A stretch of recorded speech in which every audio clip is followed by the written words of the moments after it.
وإذ صرفنا إليك نفرا من الجن يستمعون القرآن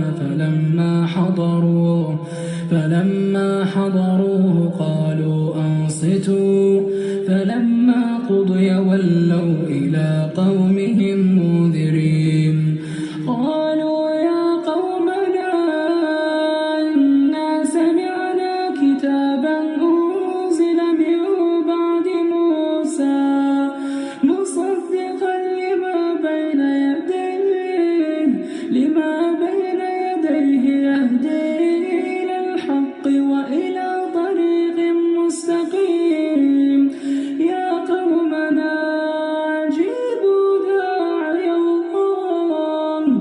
يا قومنا